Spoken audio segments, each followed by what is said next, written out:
This video is going to focus on calculations involving isotopes.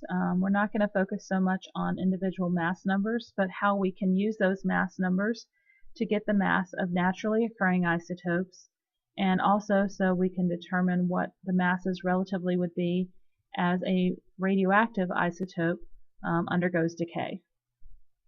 So just as a refresher, remember that isotopes will always have the same number of protons for a given element, but they will have different neutrons, and that a weighted average is used to calculate the atomic masses that are found on your periodic table.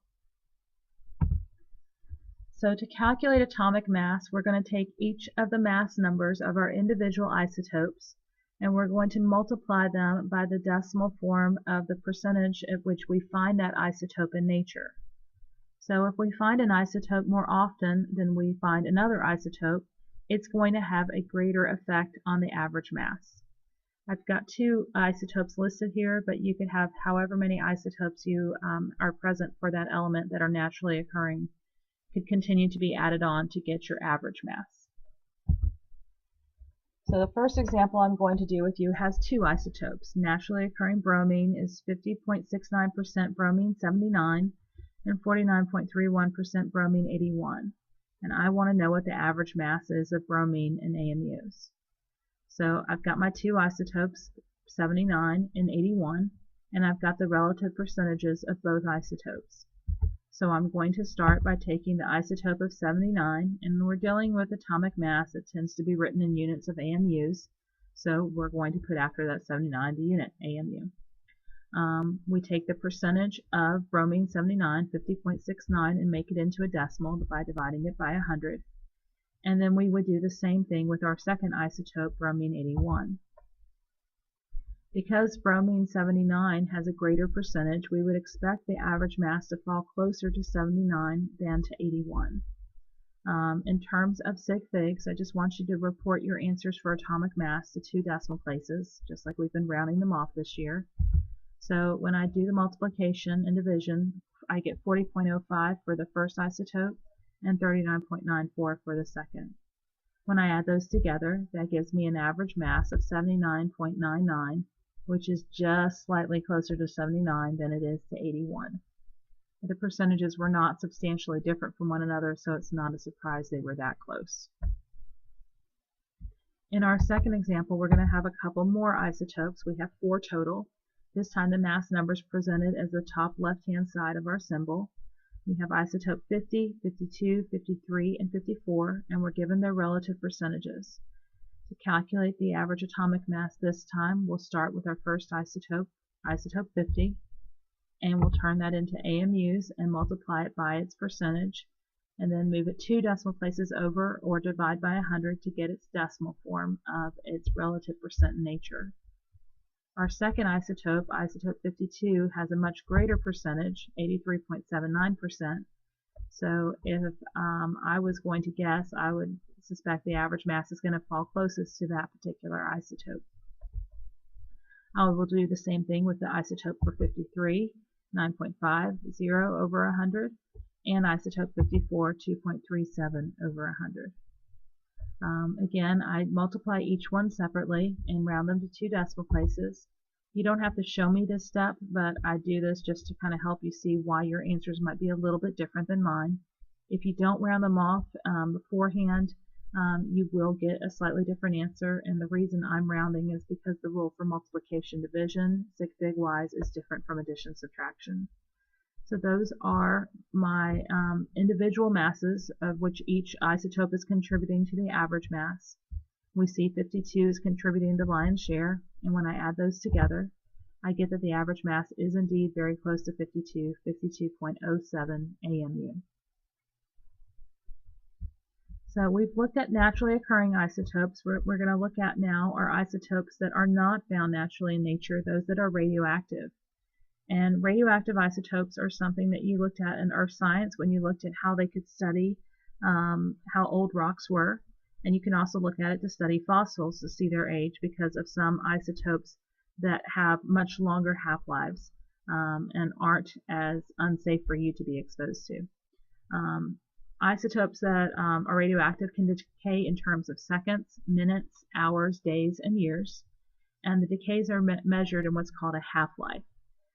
Every half-life, the sample will have lost half of what it had before it went through that half-life.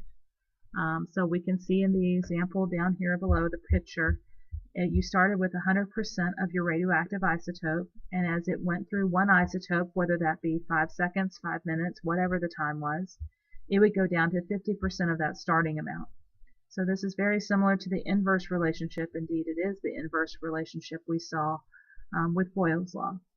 As you go from your first to your second half-life, you've lost half of 50%, which would bring you down to 25. The third half-life would bring you from 25 to 12.5, and we just keep going. It will never get to 0, but it will get closer and closer with each half-life. There is a mathematical equation to solve half-life problems. What I'm going to show you seems to work pretty well with my chemistry kiddos, but I know that you may see something a little bit different in Algebra 2, and if you prefer to use that, you're welcome to. So we see here the half-life of polonium-218 is 3 minutes.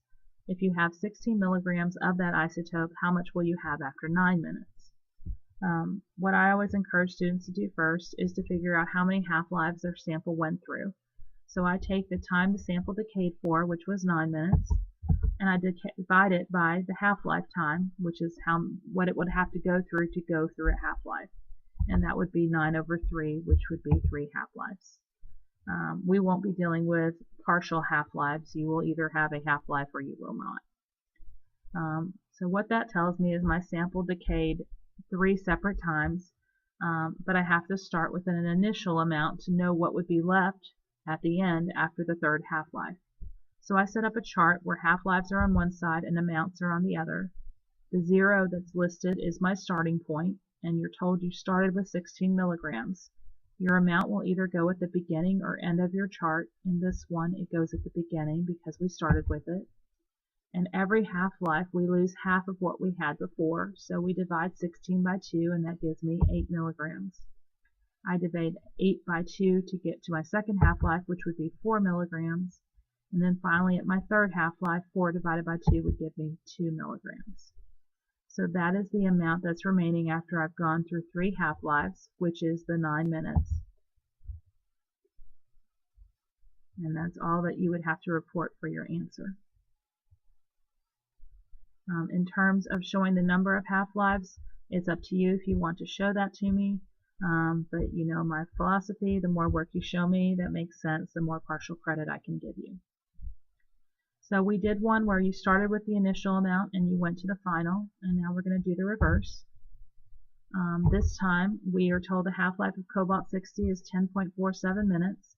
I want to know how much I started with of cobalt-60 if I only had 3 milligrams remaining after 42 minutes. So the first thing I want to look for are my 2 times. I see that it decayed for 42 minutes and it had a half-life of 10.47 minutes, so I divide those 2 times, and that gives me approximately 4 half-lives. When I set up my chart, I go from 0 to 4. Again, I have to have that initial amount in there. I can't start at my first half-life. And this time it's asking me to find what I started with, so the 3 milligrams needs to go to the bottom, my 4th half-life. If I divide by 2 each time I go through a half-life, if I'm going backwards, I need to multiply by 2. So if I had 3 milligrams at my 4th half-life, I would have 6 milligrams at my 3rd. I would have 12 at my 2nd, 24 at my 1st, and 48 at my last. And I kept 2 decimal places just to keep it consistent with how many I started with. I do not get too picky with half-lives in terms of sig figs. So 48 milligrams would be what I had initially, not what's remaining. Sorry, I need to fix that on the PowerPoint. And I believe that's the end of this set of examples involving isotope calculations.